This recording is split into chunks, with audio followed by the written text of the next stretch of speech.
to give away a free t-shirt, bring you a Comic Hero Throwdown Showdown fight, reveal the books I bought this week, and somewhere on this episode is a mystery pop-up segment. Where will it be? It's a mystery. How y'all doing? I'm Victor, and you are watching a Comic Hero Show.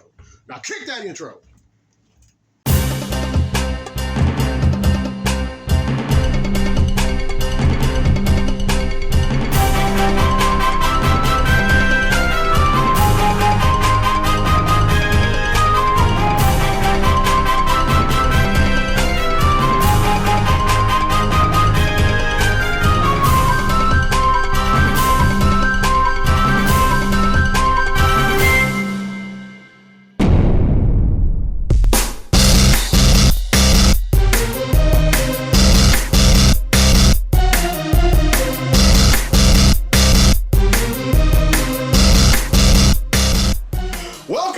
Edition of the Comic Hero Show. I'm your host, Victor Nunley, and I am the Comic Hero.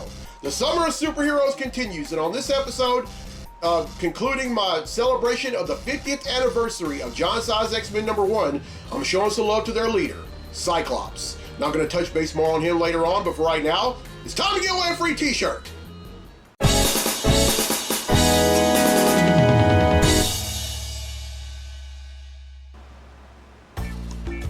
Alright, on last week's episode, I asked, Wolverine was the only new X-Man who did not make his first appearance in John Size X-Men #1. Which book did he make his first appearance in? Well, the correct answer is The Incredible Hulk. And he made a partial appearance in number 180, but his first full appearance in number 181, both in 1974. Well, 5 people have answered correctly, and because they've answered correctly, your name's been entered in a drawing for a free tee. And that drawing takes place right now. So the winner of the free tee for this week's episode of the show is Teoka Boston from Minden, Louisiana. So congratulations, Teoka. You win yourself a free Comic Hero tee. All right, here's the question for next week's episode, and this is the last of the John Size X-Men #1 questions. All right, and it again, this has to do with the character that appeared in there. All right, here's the question. Which new X-Men that debuted in John Size X-Men #1 was the first one to die? Was it A, Colossus, B, Thunderbird, or C, Nightcrawler? Alright, here's some hints to help. The first hint is that this character is the first indigenous X-Man. The second hint, this character's codename is also the name of an email app that the Mozilla Foundation debuted in 2003. The second hint, this character's codename is also a popular luxury car manufactured by the Ford Motor Company.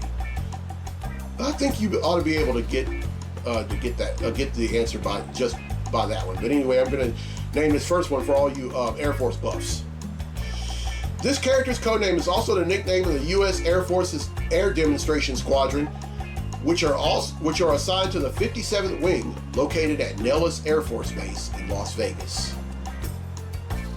Everyone who answers correctly will be entered in a drawing for a free tee on next week's episode of the show. Alright, now D'Angelo Blue from Warren, Ohio has requested a Comic Hero Throwdown Showdown fight, and this one features the Merc with the Mouth going up against one of the most near indestructible characters in both the anime and the manga universe.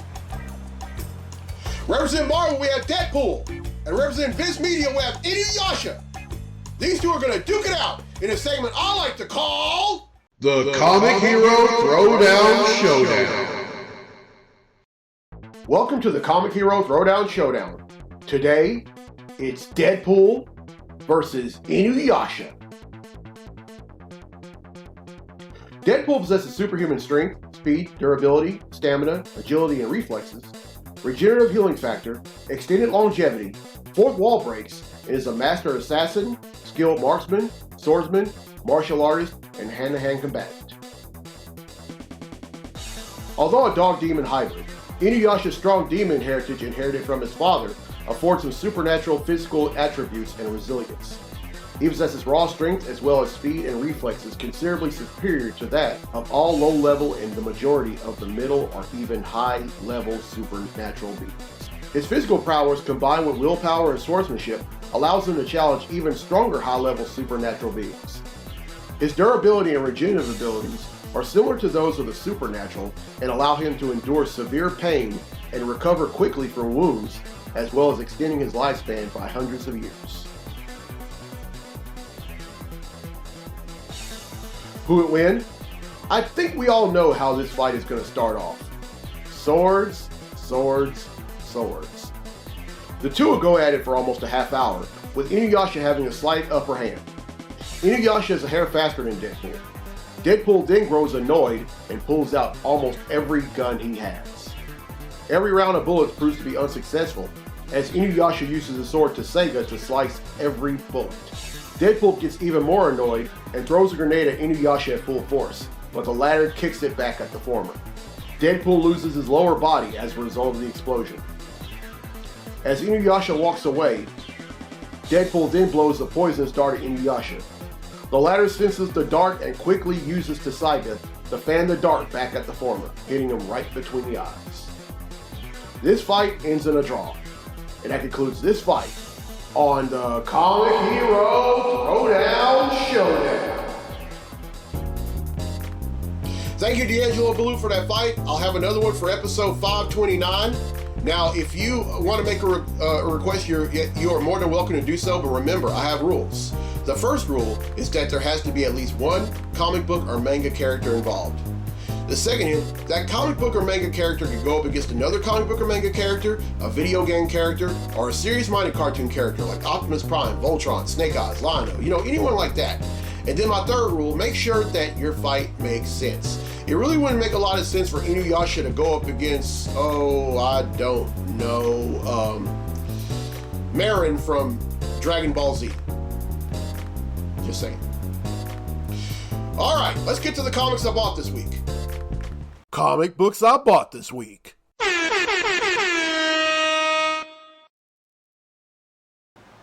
All right, here we go. Hey everyone. In this mystery pop-up segment, I'm celebrating Juneteenth. Now, what is Juneteenth, you might ask? Let me explain. On Freedom's Eve, or the eve of January 1st, 1863, the first watch night services took place. On that night, enslaved and free African Americans gathered in churches and private homes all across the country, awaiting news that the Emancipation Proclamation had taken effect. At the stroke of midnight, prayers were answered as all enslaved people in Confederate states were declared legally free. Union soldiers, many of whom were black, marched on the plantations and across cities in the South, reading small copies of the Emancipation Proclamation, spreading the news of freedom in the Confederate States. Only through the 13th Amendment did emancipation end slavery throughout the United States. But not everyone in Confederate territory would immediately be free. Even though the Emancipation Proclamation was made effective in 1863, it could not be implemented in places still under Confederate control. As a result, in the westernmost Confederate state of Texas, enslaved people would not be free until much later. Freedom finally came on June 19, 1865, when some 2,000 Union troops arrived in Galveston Bay, Texas. The Army announced that the more than 250,000 enslaved black people in the state were free by executive decree. This day became to be known as Juneteenth by the newly free people in Texas. For a long time, not a lot of folks knew what Juneteenth was unless you lived in Texas. And for slavery, on this day,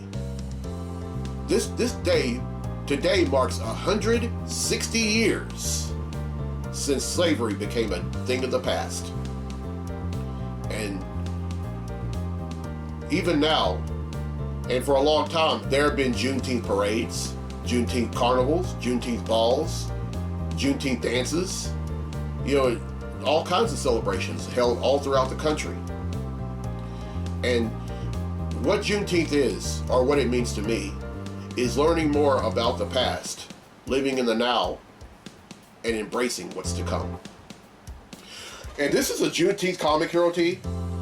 And inside the speech bubble, you have the fist with the shackles and the broken chains. And then here on the left sleeve, you have the date, June 19th, 1865. And here on the right sleeve, you have the Juneteenth flag. Now, if you would like one, you can find them on IamTheComicHero.com/shop for $20. and I will donate half of each purchase to the main headquarters of the NAACP. All right, there was one book that I read the first issue of, and I kind of got away from buying it, but then I decided to change my tune because after reading the first book, I decided, you know what, this is a great book. And that book happens to be Storm, which is the, well, yeah, that's right. Storm has her own book, finally. And it's not just a miniseries, it's a monthly book. And she's the first black member of the X-Men and the most powerful mutant in the Marvel Universe. And so, bought and read the first issue. I'm going to go ahead and reveal the rest of the issues that I recently bought. So here we go. First up is Storm number 2.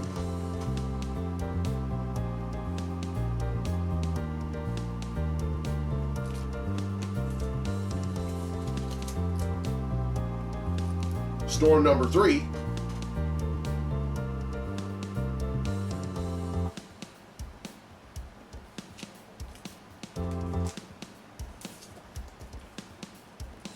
Storm number 4.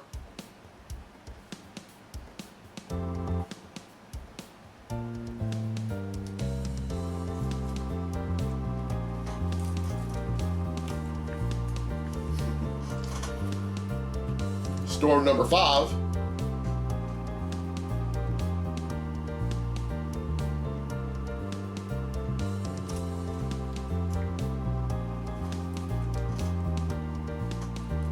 Storm number 6.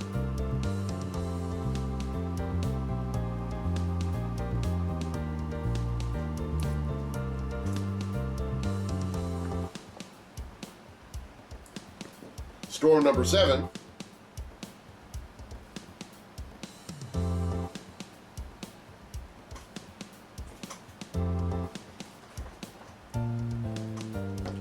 Storm number 8.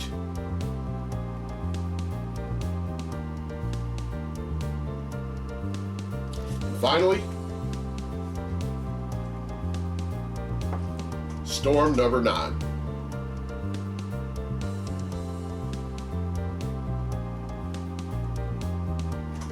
And with those 8, that brings the total number of comics that I bought since December of 1997 to 13,771.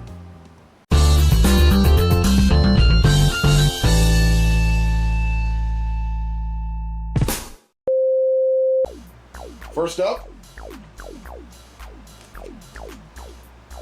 is Absolute Flash number 4.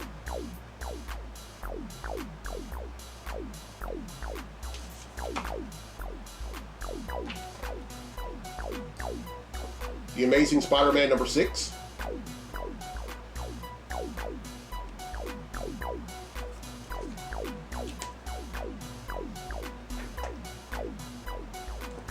The Avengers number 27.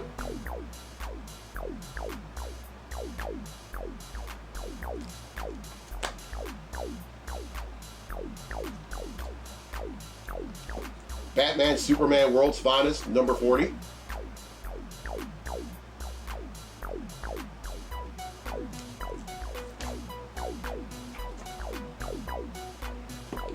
Catwoman number 77.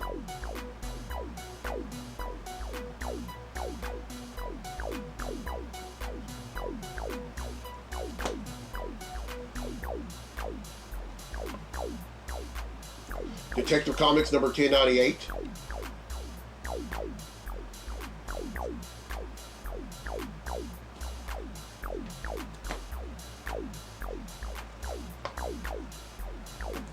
Iron Man number 9.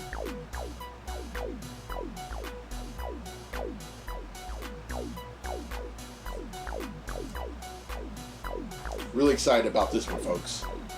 He deserves his own definitive origin. Crypto, the Last Dog of Krypton, number 1.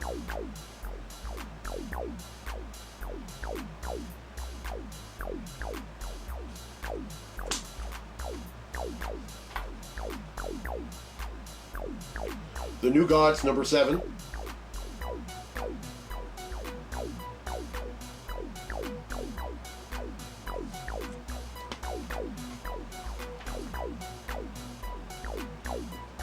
Psylocke, number 8.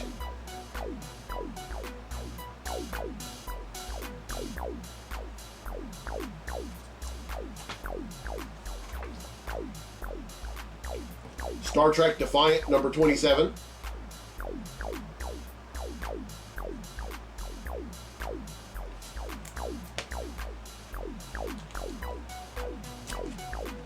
Superman Unlimited number 2.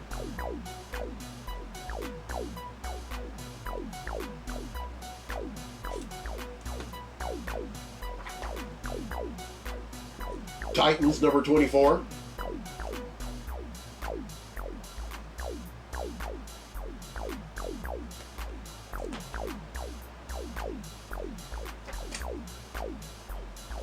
The Ultimates number 13.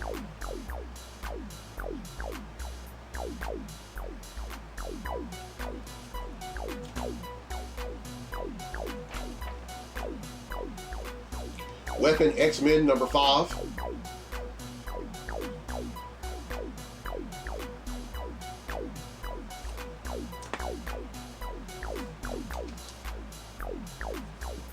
West Coast Avengers number 8.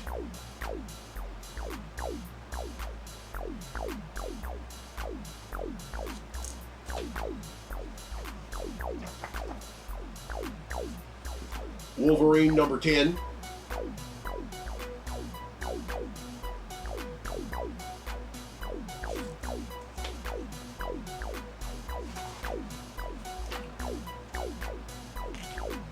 Wonder Woman number 22.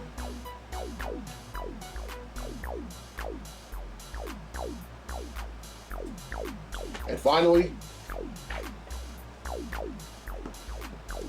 X-Men number 18.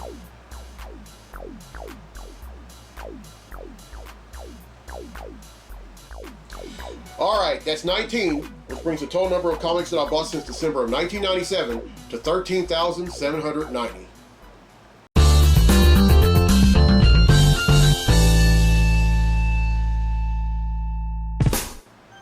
All right, well, I hope y'all enjoyed this week's episode. And here's a question again for a free tee for next week's episode of the show. Which new X-Man who debuted in John Size X-Men number 1 was the first one to die? Was it A, Colossus, B, Thunderbird, or C, Nightcrawler? All right, here's some hints to help. The first hint is that this character is the first indigenous X-Man. The second hint, this character's codename is also the name of an email app that the Mozilla Foundation debuted in 2003. The third hint, this character's codename is also a popular luxury car manufactured by the Ford Motor Company. And then the fourth and final hint, this character's codename is also the nickname of the U.S. Air Force's Air Demonstration Squadron, who are assigned to the 57th Wing located at Nellis Air Force Base in Las Vegas.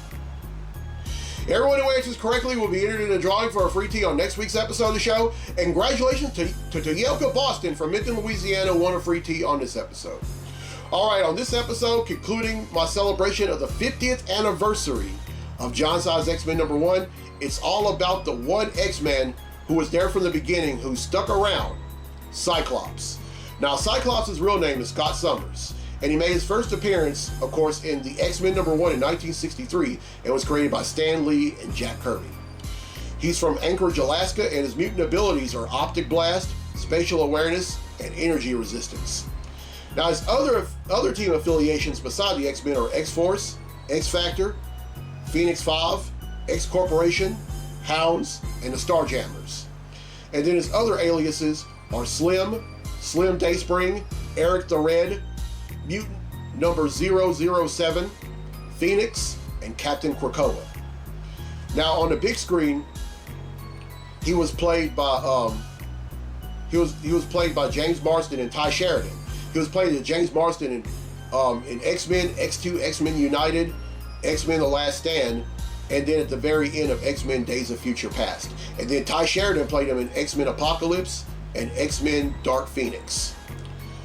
Now, on the small screen, he was voiced by Michael Bell, Kirby Morrow, Nolan North, Ray Chase, and the late great Norm Spencer. And a lot of folks, now he kind of has polarizing views to a lot of fans. Some folks like him, some folks don't. And a lot of folks really didn't like him after the House of M miniseries, where at the end of the House of... Now, let me tell you what happened. So, at the very end of the House of M miniseries, Scarlet Witch who ended up warping reality to the point where mutants were the dominant species. When she found out about it, she snapped out of it and then stripped all but 198 mutants of their powers. And after that, Cyclops had started thinking like Magneto and thinking more like Magneto and less like Professor X. But through it all, he's been one of the faces of the X-Men. All right, this is a Cyclops Comic Hero tee. If you would like one, you can find them on iamthecomichero.com/shop for $20. All right, here's the road ahead for the show. The Summer of Superheroes rolls on, and on episode 528, I'm going to show some love to both the Steve Rogers and the Sam Wilson Captain America. Then on episode 529, in observance to the forthcoming movie, I'm going to show some love to the Man of Steel, Superman. Then on episode 530, it's viewer's choice. If there's a superhero that y'all want me to show some love to that I haven't done so thus far, I will do it. But keep in mind, at the very end of July, I will show some love to the Fantastic Four in observance of the Fantastic Four First Steps movie, which is coming out in theaters on July 25th. But other than that, any superhero will do. Oh, also, meet me at the 10th annual, I was going to say the second time, at the 10th annual GeekCon, which is at the Shreveport Convention Center in Shreveport, Louisiana on August the 22nd through the 24th. I'll be a vendor there. I'll be there all 3 days. And don't just support me, but support the con as a whole. We're going to have some great guests, some great vendors. All four cast members of the Teenage Mutant Ninja Turtles that were in the movie in 1990 will be there, including the actor that plays Shredder. And then for all you wrestling fans, Big Papa Pump himself, Scott Steiner, will be there. And also for all you fans of the TV show Charmed, Holly Marie Combs, Rose McGowan, Dorian Gregory, and Brian Krause will all be guests there, including some more. So as Loretta Lynn used to say, y'all come. And meet me at the second annual Louisiana Delta Comic Con, which is at the West Monroe Convention Center on November 8th. I'm going to be there. And speaking of wrestling, for all you wrestling fans out there, the Mouth of the South, Jimmy Hart, will be there as well. And then I'm going to be a guest there. My friend John Stout from Kettle Briar Workshop will be there. Then Jordan and Justice from J&J Cosplays will be there. And then my friend Shane Dyson, who was there at the very beginning of the Louisiana Delta Community College Anime Club, will be there. He's going to be dressed in some form of cosplay. So, again, y'all come. All right, if you're watching this for the first time on YouTube, welcome. And as soon as you're done, hit subscribe. If you're watching this on the Comic Book Lovers Facebook page, welcome. And as soon as you're done, go on YouTube and hit subscribe. If you're watching this on the East Texas Comic Con Fans Facebook page, welcome. And as soon as you're done, go on YouTube and hit subscribe. And if you're watching this on the Louisiana Delta Content Creators Facebook page, welcome. And as soon as you're done, go on YouTube and hit subscribe. Man, I tell you, I really love doing this show. Y'all have no idea. All right, I'm Victor Noli on the Comic Hero. I'll see you next week for episode 528. So until then, be safe, be blessed, be a hero.